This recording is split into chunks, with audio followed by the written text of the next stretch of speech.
It was in 2006 when I had my past experience of resourcefulness. When I was struggling with what is the best thing that I have within myself to offer to any company that I join. I knew that I was very, very particular, very disciplined, but that was no offer, right? So, people, not many people would recognize your being timeliness, your being very disciplined. Uh, they don't recognize these as very essential qualities to hire a person during that time. And it has nothing to do with the skill that many of them were searching in Orissa back in 2006. So I joined a very small organization after I did my 12-year stint at an international MNC, and it was about social research. So I was a postgraduate. I did a PGDCA in computer application, and that was it. That is the qualification I had to join that social research company. Mm, but after 12 years of working in that, I I thought that I was doing the routine job regularly. I was not progressing. I was not learning anything. No insight, no new insight about life around me. So I transitioned to the field work, implementation side. So that is where I discovered my first incidence of resourcefulness. Let us see how. So this is Sangeeta, and I otherwise is a project manager by nature, and by the profile, I manage projects in very very difficult situation. That is what my one-liner identity would be. So in 2006, what happened? I was attending a HR workshop, and because I was senior in a very small organization, I was sent to a HR workshop which was attended by very senior people. So I was from the smallest organization, and there was a 8,000 crore companies senior people also attending the same workshop. So you know the how the HR workshops are. HR workshop, at the end of it, people would be required to present their HR policies of their organizations. My organization being the smallest, it didn't have any HR policy, and all the other organizations they have some HR policies which they had presented, and the discussion went very well. I didn't have, my organization didn't have, so I didn't have anything to present. So what I did, over the evening, I designed a HR policy for my organization, and I presented it the next day, and it was highly appreciated. You know what I brought into that HR policy? It was about how I would treat my people if I were the HR manager. That is what I designed into that policy, right? That particular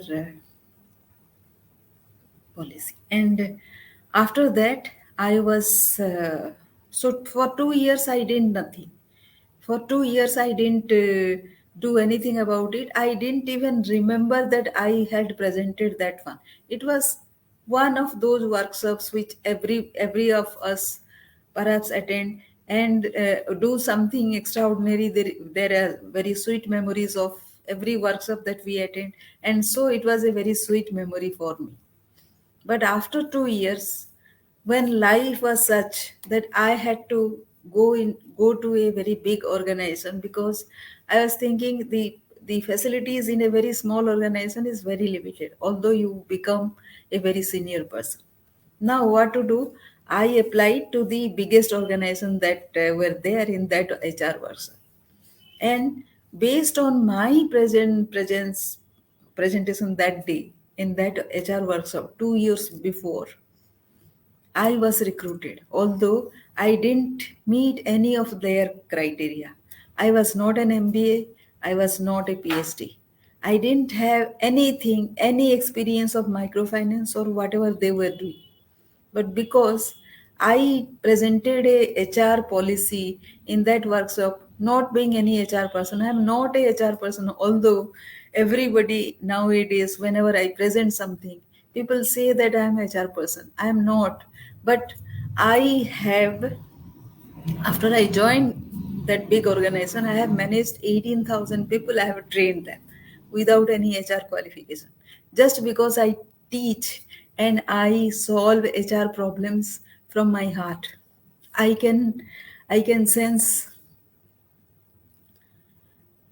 another person's problems, you know. HR related problems are very very personal. People don't usually share them with anybody. Why, you know? Because they think the weaknesses within them are very personal and those are not to be shared. If you don't share your weaknesses with somebody who is trusted, you are not going to solve those problems, right? Because you are, if you could have solved your problem, you could have solved them already, right? So you need somebody who understands your problem and solves them. So that was my first story of resourcefulness.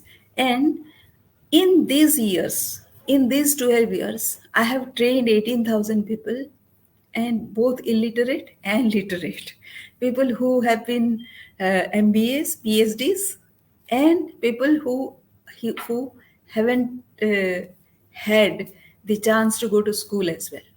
So, in every person, there are at least two skills I have found, at least two.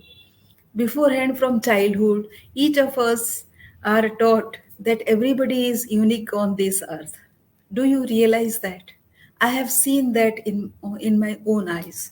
I have realized that everybody is very very unique, and given a chance, anybody on this earth can do wonders. You know, I trained 500 illiterate ladies to write their names, draw their names, because they can't learn the alphabets. And they have won 17 awards in 4 years' time. These ladies. How did they learn if they didn't have any skills? The only trick is, if you have an eye, and if you have the heart, and if you have the resolve to train these people, anybody can be trained to be a hugely resourceful person. And resourcefulness is that quality which is going to rule the world in coming years. Because this COVID situation has taught us many things. All the highly qualified persons were laid off because they were of no use. Only people who were solving problems with their resourcefulness were retained, and they were not very highly qualified. They were just normally qualified people with lot of common sense and resourcefulness. Do you know? Do you realize that? And anybody can be a very, very resourceful person if only somebody who is a well wisher comes in their lives and teach them how to be resourceful. That is what I teach. If I talk to you for 30 minutes, I can recognize that. But you have to surrender to my ways. You know, uh, you cannot argue with me the way I recognize and what I see, because what I see is very very solid. That is how I have trained so many people, and I have worked in 16 states of India, across the states. Whether I know the language or not, I have communicated, right? Because everybody knows and understands the language of love. Love and empathy are the two qualities with which you can teach anybody, you can understand anybody, and you can explain anybody. So if you like this video, if you liked what I am saying, do reach out to me and let us talk. about whatever resourcefulness you have. Thank you for watching.